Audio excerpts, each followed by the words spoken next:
Your name, your small introduction, so that I can enroll you into the council itself.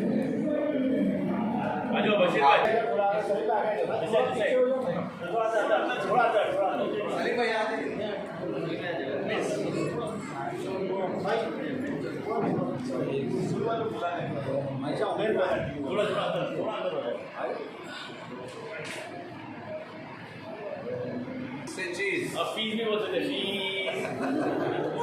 Fees account check करना पड़ेगा।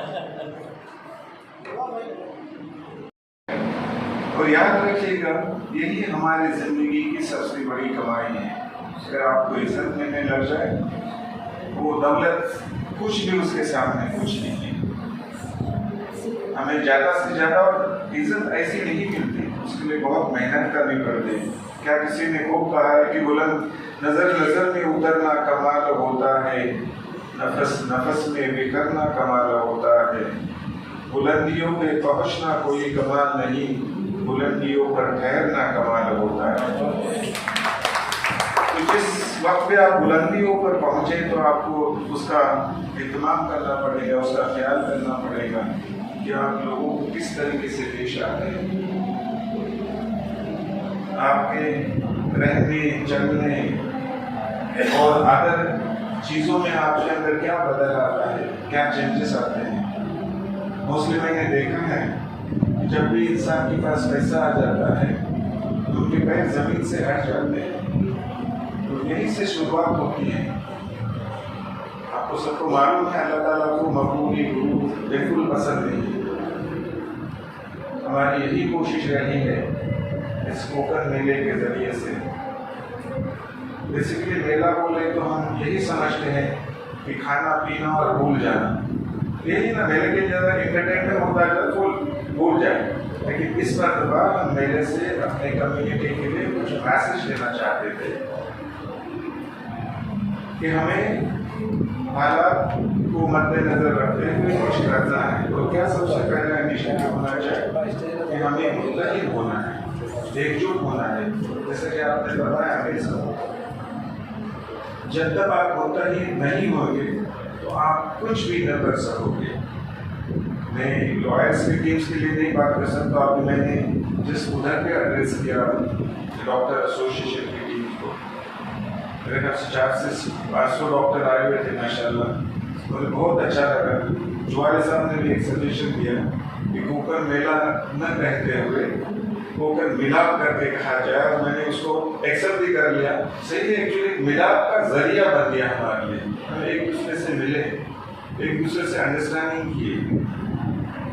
और आपको मिलने से अभी क्या हो जाएगा, जैसे कि हम डॉक्टर साहब को मिले, हमने यही उन लोगों को सब लोगों को कहा कि आपके नंबर शेयर कीजिएगा ताकि हम पूरे डिस्ट्रिक्ट के अंदर, रत्नागिरी रायगढ़ डिस्ट्रिक्ट के अंदर आपके नंबर हम डिस्ट्रीब्यूट करें सभी को, ताकि आने वाले वक्त के अंदर किसी की ज़रूरत पड़े स्पेशलिटी डॉक्टर्स को, वो डायरेक्ट उनके पास अप्रोच करे, नहीं कि थ्रू किसी की जाए। उसकी वजह से क्या होता है ना, वो कंसल्टेशन के लिए जिधर गया एक्चुअली वो पैसे खर्च हो गए, फिर उन्होंने किसी को अप्रोच किया, मालूम नहीं एक्चुअली वो सही जगह थी या नहीं थी। उसकी वजह से जैसे आपने फरमाया गरीब आदमी क्या करेगा बेचारा, उसके पास अगर कुछ हालात नहीं। डॉक्टर साहब ने भी, जुआले साहब ने यही कहा कि एक ऐसा कोई शख्स आया था जिसको इमीडिएटली कुछ ऑपरेशन करना था, लेकिन उसके पास पैसे नहीं थे। फिर ऐसे हालात में वो क्या करे। आपने कोविड के ज़माने के अंदर देखा होगा कितने आदमी लोग ने सफ़र किए। आदमी लोगों के पास दो ही चॉइसेस थे, अगर जिंदा रहना या मरना, और कोई चॉइस नहीं था। ये कई चीज़ें ऐसे अल्लाह ताला ने, कोविड हो गया, फिर अभी जो नेचुरल डिजास्टर हो गया था कोकर के अंदर, जो फ्लड आया था, इससे हमें सबक लेना चाहिए। अभी भी थोड़े टाइम पहले मैंने यही कहा था, जब भी मैं, आप भी थे माशाल्लाह सोनकर साहब, जब वो सैलाब आया था, मैं दूसरे दिन दुबई से यहाँ आया था, तीसरे दिन मैं ग्राउंड जीरो के ऊपर खुद था, सिर्फ इसी वजह से कि मुझे देखना था कि मुस्तहिक लोगों तक हमारी मदद पहुँचना चाहिए। हालात उस वक्त रियली खराब थे। मेरी फैमिली पहले मरतबा मेरी ज़िंदगी के अंदर वो नाराज़ हुई थी मुझसे सिर्फ इसी वजह से कि कोविड था और सेम टाइम वो सैलाब आया हुआ था। उन्होंने बताया कि आप जितने चाहे हमारे अकाउंट से, बच्चों के अकाउंट से, आपके अकाउंट से पैसे दे दो, जितने चाहे कर दो, लेकिन आप नहीं जाए। लेकिन हमने नहीं सुना, इसी वजह से नहीं सुना कि वो ग्राउंड जीरो के ऊपर सिचुएशन आपको अंडरस्टैंड करना बहुत ज़रूरी था। जब हम एक जगह पहुँचे तो मैंने क्या पाया, एक औरत जो 60-65 ईयर्स की थी, वो रो रही थी। वो बता रही थी कि मेरे पास बैंक के अंदर 50-60 लाख रुपए कितने हैं मालूम नहीं, लेकिन मैं आज आधा लीटर दूध के लिए मोहताज हूँ। देखिए, हमारे लिए सबक लेने वाली बात है। अल्लाह ताला कभी ऐसे बड़े से बड़े आदमी को कभी कैसी चीज से वो मोहताज करेगा हम बता नहीं सकते। ये हमारे लिए सबक है। कोविड से भी ऐसे कई एक्चुअली सबक मिले कि बड़े बड़े पैसे वाले अपनी फैमिली को नहीं बचा सके। पैसे का कुछ काम नहीं आया। अच्छा, आप लोग की भी सर्विसेज ऐसी, जैसे डॉक्टर की, लॉयर्स की, आपको भी इसी बात के ऊपर तवज्जो देना चाहिए। मैं रिक्वेस्ट करूँगा, हमारी मीटिंग का यही मतलब था आज कोटक मेला के जरिए कि जब भी ऐसे कोई लोग आए तो उसको आप सिर्फ फीस के लिए रिस्ट्रिक्ट न करें, उनकी कैसे आप मदद कर सकें, उनको कैसा सपोर्ट कर सकें, यही देखिए मेरा तो जो आप काम करते हैं ना, उसको सवाब जारिया का काम कहा जाता है। कोई सवाब जारिया ये है, कोई उसका सवाब आपके कब्र के अंदर, आप जिंदा है या नहीं है कोई माने नहीं, लेकिन उसका सवाब आपके कब्र के अंदर भी मिलते रहेगा। सिर्फ कब्र के अंदर नहीं, कहा गया तो मिलते रहेगा, ऐसा सवाब है। कौन महरूम रहना चाहता है ऐसे चीजों से, लेकिन हमें मालूम होना चाहिए।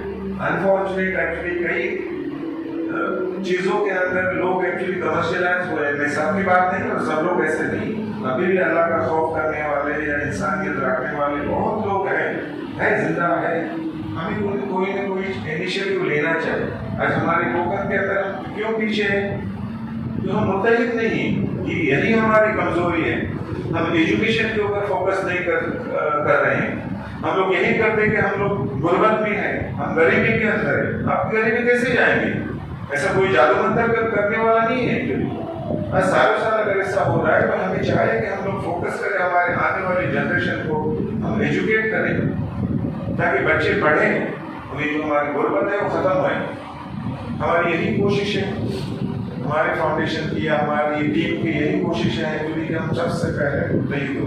और यकीन कीजिएगा सुल्तान साहब, एक्चुअली मेरा ड्रीम है, मेरा ख्वाब है कि हम लोग इकट्ठा हो, फिर वो लॉयर्स के हो टीम्स या डॉक्टर के टीम्स हो। आज देखिएगा तो हमारे आज मैंने देखा, हमें शौक अंसर रहा है कि हमारे 400 से 500 डॉक्टर्स हैं, लेकिन हमारी खुद की हॉस्पिटल नहीं है, हमारे खुद की हॉस्पिटल नहीं है। एक्चुअली अनफॉर्चुनेटली होनी चाहिए। ऐसा नहीं है कि कोकन के अंदर पैसे वाले लोग नहीं, बहुत है, देने वाले लोग भी बहुत हैं, लेकिन उसके लिए कोई न कोई आदमी ऐसा चाहे जिसके ऊपर इंसान भरोसा करे। हमें देखिए, बात करने से मैं आज यहाँ स्पीकर कुछ भी बात कर सकता हूँ, आपको बोल सकता हूँ, लेकिन इसका रिजल्ट क्या है, इसका इम्प्लीमेंटेशन क्या है? जब आप परफॉर्म करते हैं ना कोई भी चीज से, आपको कोई भी एक्सप्लेनेशन या जस्टिफिकेशन देने की जरूरत नहीं पड़ती। आपका काम ही सब कुछ आपका बोल देता है। तो ऐसे हमें कुछ कम्युनिटी के लिए करना चाहे ताकि हम हमारे काम से सब लोग हमारे पीछे आ जाए। ज़्यादा वक्त नहीं लूँगा, मेरे ख्याल से नेक्स्ट सेशन चालू होने वाला है, बाहर लोग खड़े हैं। मैं आप सभी लोगों का शुक्रिया अदा करता हूँ कि आप यहाँ जमा हुए, इकट्ठा हुए, हमारे इस आपके लॉयर्स टीम की रौनक बढ़ाए।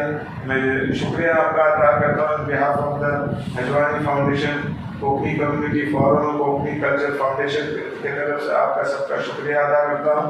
और इसी दुआ के साथ मैं अपनी बात खत्म करता हूँ कि ऐ खुदा मेरे दुआओं में तू इतना असर कर दे, ऐ खुदा मेरे दुआओं में तू इतना असर कर दे, मांगू मैं सब के लिए कचरा और तू उन्हें समंदर दे।